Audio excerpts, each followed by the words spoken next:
ओम शांति। आज 29 दिसंबर 2020 की साकार मुरली। आज बाबा ने कहा, मीठे बच्चे, संगम युग पर तुम ब्राह्मण संप्रदाय बने हो।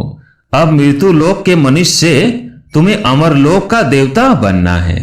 प्रश्न, तुम बच्चे किस नॉलेज को समझने के कारण बेहद का संन्यास करते हो?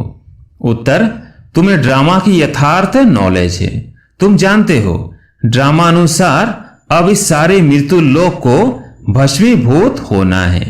अभी यह दुनिया वर्थ नॉट ए पेनी बन गई है, हमें वर्थ पाउंड बनना है। इसमें जो कुछ होता है वह फिर हूबहू कल्प के बाद रिपीट होगा। इसलिए तुमने इस सारी दुनिया से बेहद का संन्यास किया है। गीत है आने वाले कल की तुम। ओम शांति। बच्चों ने गीत की लाइन सुनी, आने वाला है अमरलोक और यह है मृत्युलोक। अमरलोक और मृत्युलोक का यह है पुरुषोत्तम संगम युग। अब बाप पढ़ाते हैं संगम पर, आत्माओं को पढ़ाते हैं। इसलिए बच्चों को कहते हैं आत्म अभिमानी हो बैठो। यह निश्चय करना है। हमको बेहद का बाप पढ़ाते हैं। हमारी एम ऑब्जेक्ट यह है, लक्ष्मी नारायण या मृत्यु लोक के मनुष्य से अमर लोक का देवता बनना। ऐसी पढ़ाई तो कभी कानों से नहीं सुनी, न किसको कहते हुए देखा। जो कहे बच्चों तुम आत्म अभिमानी हो बैठो, यह निश्चय करो कि बेहद का बाप हमको पढ़ाते हैं। कौन सा बाप? बेहद का बाप निराकार शिव। अभी तुम समझते हो हम पुरुषोत्तम संगम युग पर हैं। अभी तुम ब्राह्मण संप्रदाय बने हो, फिर तुमको देवता बनना है। पहले शूद्र संप्रदाय के थे। बाप आकर पत्थर बुद्धि से पारस बुद्धि बनाते हैं। पहले सतो प्रधान पारस बुद्धि थे, अब फिर बनते हैं। ऐसे नहीं कहना चाहिए कि सतयुग के मालिक थे। सतयुग में विश्व के मालिक थे। फिर 84 जन्म ले सीढ़ी उतरते उतरते सतो प्रधान से सतो रजो तमो में आए हैं।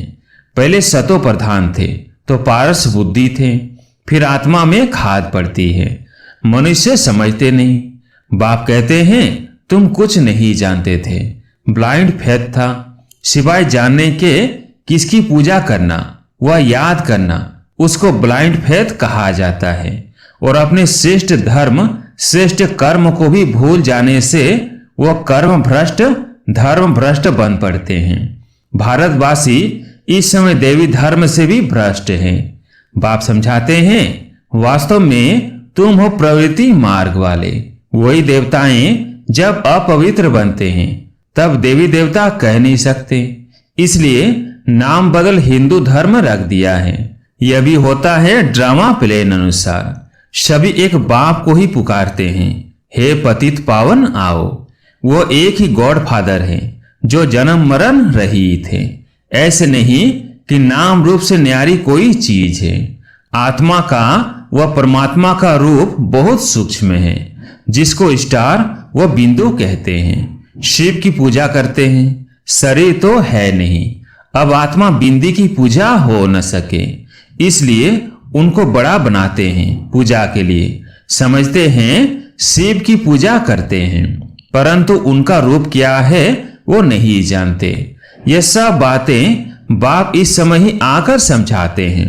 बाप कहते हैं तुम अपने जन्मों को नहीं जानते हो। 84 लाख योनियों का तो एक गपोड़ा लगा दिया है। अब बाप तुम बच्चों को बैठ समझाते हैं। अभी तुम ब्राह्मण बने हो, फिर देवता बनना है। कलयुगी मनुष्य है शूद्र। तुम ब्राह्मणों की एम ऑब्जेक्ट है मनुष्य देवता बनने की। यह मृत्यु लोक पतित दुनिया है। नई दुनिया वह थी जहां यह देवी देवताएं राज्य करते थे। एक ही इनका राज्य था। ये सारे विश्व के मालिक थे। अभी तो तमो प्रधान दुनिया है, अनेक धर्म है। यह देवी देवता धर्म प्राय लोप हो गया है।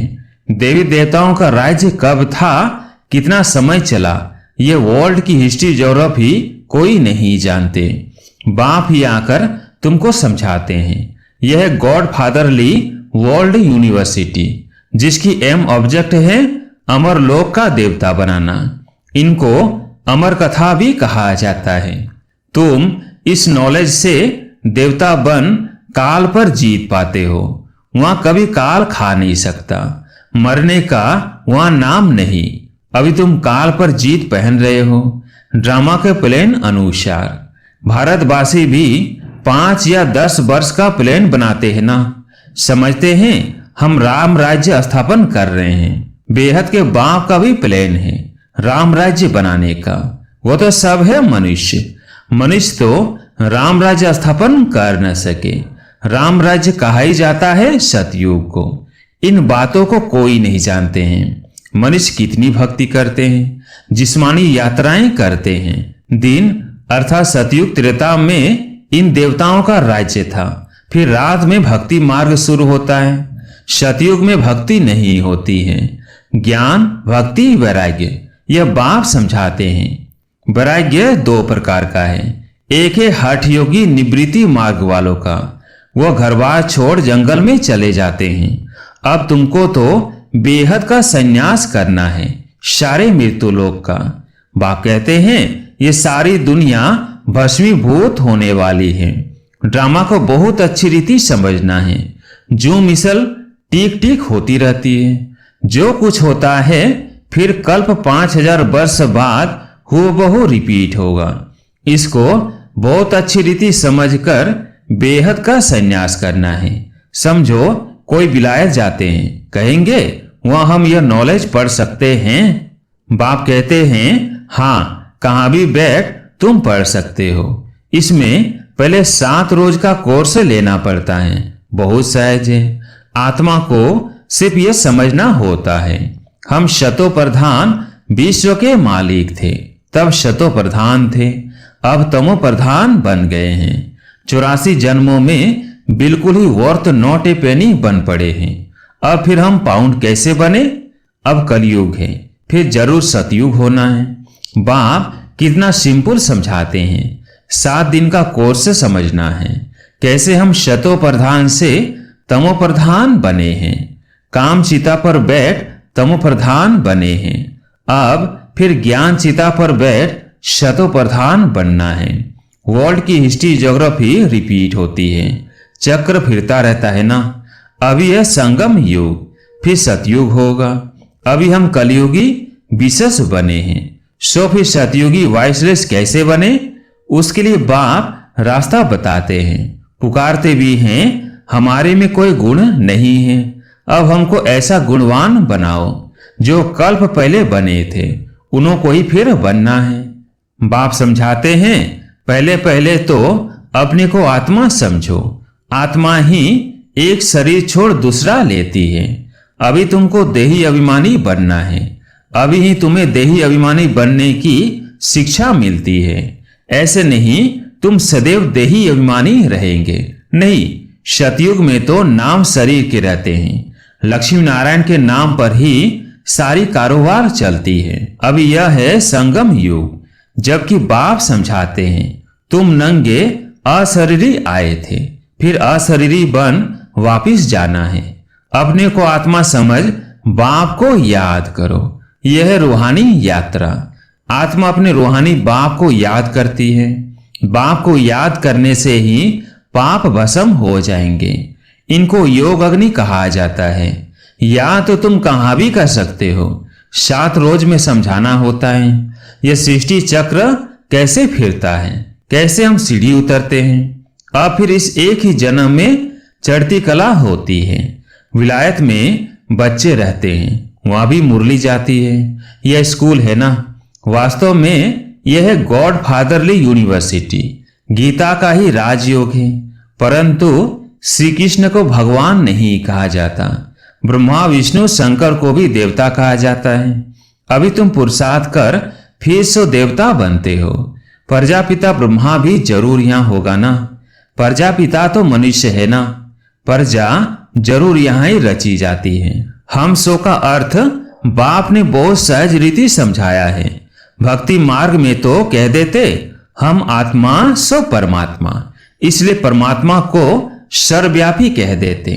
बाप कहते हैं सब में व्यापक है आत्मा। मैं कैसे व्यापक होऊंगा?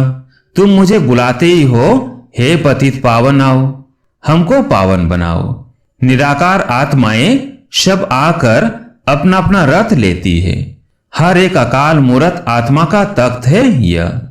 तख्त कहो अथवा रथ कहो, बाप को तो रथ है नहीं, वो निराकार ही गाया जाता है। न सूक्ष्म शरीर है न स्थूल शरीर है। निराकार खुद रथ में जब बैठे तब बोल सके।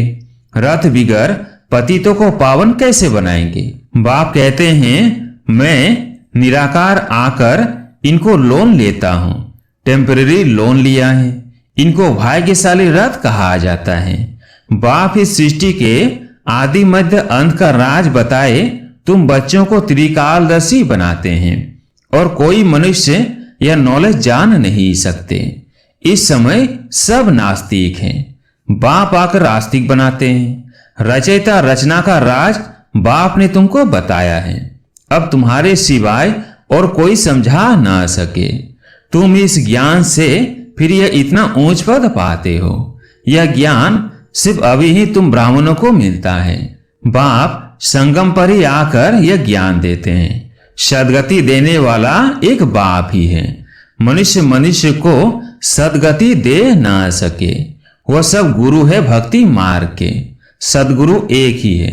उनको कहा जाता है वाह सदगुरु वाह। इनको पाठशाला भी कहा जाता है। एम ऑब्जेक्ट नर से नारायण बनने की है। वह सब है भक्ति मार्ग की कथाएं। गीता से भी कोई प्राप्ति नहीं होती। बाप कहते हैं मैं तुम बच्चों को सम्मुख आकर पढ़ाता हूं, जिससे तुम यह पद पाते हो। इसमें मुख्य है पवित्र बनने की बात। बाप की याद में रहना है। इसी में ही माया विघन डालती है। तुम बाप को याद करते हो अपना वर्षा पाने के लिए। यह नॉलेज सब बच्चों के पास जाती है। कभी भी मुरली मिस न हो। मुरली मिस हुई गोया एब्सेंट पड़ जाती है। मुरली से कहां भी बैठे रिफ्रेश होते रहेंगे। सीमत पर चलना पड़े। बाहर में जाते हैं तो बाप समझाते हैं पवित्र जरूर बनना है, वैष्णव होकर रहना है। वैष्णव भी दो प्रकार के होते हैं। वैष्णव वल्लभाचारी भी होते हैं, परंतु विकार में जाते हैं। पवित्र तो है नहीं। तुम पवित्र वन विष्णुवंशी बनते हो, वहां तुम वैष्णव रहेंगे, विकार में नहीं जाएंगे। वो है अमर लोक और यह है मृत्यु लोक। यहाँ विकार में जाते हैं। अभी तुम विष्णुपुरी में जाते हो, वहां विकार होता नहीं। वह है वॉइसलेस वर्ल्ड। योग बल से तुम विश्व की बादशाही लेते हो। वह दोनों आपस में लड़ते हैं। माखन बीच में तुमको मिलता है। तुम अपनी राजधानी स्थापन कर रहे हो। सभी को यही देना है। छोटे बच्चों का भी हक है। शिव बाबा के बच्चे है ना, तो सबका हक है। सबको कहना है अपने को आत्मा समझो। माँ बाप में ज्ञान होगा तो बच्चों को भी सिखाएंगे। शिव बाबा को याद करो, सिवाय शिव बाबा के दूसरा ना कोई। एक की याद से ही तमो प्रधान से शतो प्रधान बन जाएंगे। इसमें पढ़ाई बहुत अच्छी चाहिए। विलायत में रहते भी तुम पढ़ सकते हो। इसमें किताब आदि कुछ भी नहीं चाहिए। कहां भी बैठे तुम पढ़ सकते हो, बुद्धि से याद कर सकते हो। यह पढ़ाई इतनी सहज है। योग अथवा याद से बल मिलता है। तुम अभी विश्व का मालिक बन रहे हो। बाप राजयोग सिखलाकर पावन बनाते हैं। वो है हठ योग और यह है राजयोग। इसमें परहेज बहुत अच्छी रीति चाहिए। इन लक्ष्मी नारायण जैसा सर्वगुण संपन्न बनना है ना, खान पान की भी परहेज चाहिए। और दूसरी बात, बाप को याद करना है तो जन्म जन्मांतर के पाप कट जाएंगे। इसको कहा जाता है सहज राजयोग। राजाई प्राप्त करने के लिए अगर राजाई न ली तो गरीब बन जाएंगे। श्रीमत पर पूरा चलने से श्रेष्ठ बनेंगे। भ्रष्ट से श्रेष्ठ बनना है, उसके लिए बाप को याद करना है। कल पहले भी तुमने ही यह ज्ञान लिया था जो फिर अब लेते हो। सतयुग में और कोई राज्य नहीं था, उसको कहा जाता है सुख धाम। अभी यह है दुख धाम, और जहां से हम आत्माएं आई है वह है शांति धाम। शिव बाबा को वंडर लगता है दुनिया में मनुष्य क्या क्या करते हैं। बच्चे कम पैदा हो उसके लिए भी कितना माथा मारते रहते हैं। समझते नहीं यह तो बाप का ही काम है। बाप झट एक धर्म की स्थापना कर बाकी सब अनेक धर्मों का विनाश करा देते हैं एक धक से। वो लोग कितनी दवाइयां आदि निकालते हैं पैदाइशी कम करने के लिए। बाप के पास तो एक ही दवाई है, एक धर्म की स्थापना होनी है। वह समय आएगा जब कहेंगे यह तो पवित्र बन रहे हैं, फिर दवाई आदि की भी क्या दरकार है। तुमको बाबा ने ऐसी दवाई दी है मन मना भव की, जिससे तुम 21 जन्मों के लिए पवित्र बन जाते हो। अच्छा, मीठे मीठे सिकिलदे बच्चों प्रति माता पिता बाप दादा का याद प्यार और गुड मॉर्निंग। रूहानी बाप की रूहानी बच्चों को नमस्ते। हम रूहानी बच्चों की रूहानी बाप दादा को याद प्यार गुड मॉर्निंग नमस्ते नमस्ते। धारणा के लिए मुख्य सार। पहला पॉइंट, पवित्र बनकर पक्का वैष्णव बनना है। खान पान की भी पूरी परहेज करनी है। श्रेष्ठ बनने के लिए सीमत पर जरूर चलना है। दूसरा पॉइंट, मुरली से स्वयं को रिफ्रेश करना है। कहां भी रहते शतो प्रधान बनने का पुरुषार्थ करना है। मुरली एक दिन भी मिस नहीं करनी है। आज प्यारे मीठे बाबा का वरदान है, जुदाई को सदा काल के लिए विदाई देने वाले स्नेही स्वरूप भव। जुदाई को सदा काल के लिए विदाई देने वाले स्नेही स्वरूप भव। जो स्नेही को पसंद है वही स्नेह करने वाले को पसंद हो, यही स्नेह का स्वरूप है। चलना खाना पीना रहना स्नेही के दिल पसंद हो। इसलिए जो भी संकल्प व कर्म करो तो पहले सोचो कि यह स्नेही बाप के दिल पसंद है। ऐसे सच्चे स्नेही बनो तो निरंतर योगी सहज योगी बन जाएंगे। यदि स्नेही स्वरूप को समान स्वरूप में परिवर्तन कर दो तो अमर भव का वरदान मिल जाएगा और जुदाई को सदा काल के लिए विदाई मिल जाएगी। स्लोगन, स्वभाव इजी और पुरुषार्थ अटेंशन वाला बनाओ। स्वभाव इजी और पुरुषार्थ अटेंशन वाला बनाओ। अच्छा, ओम शांति।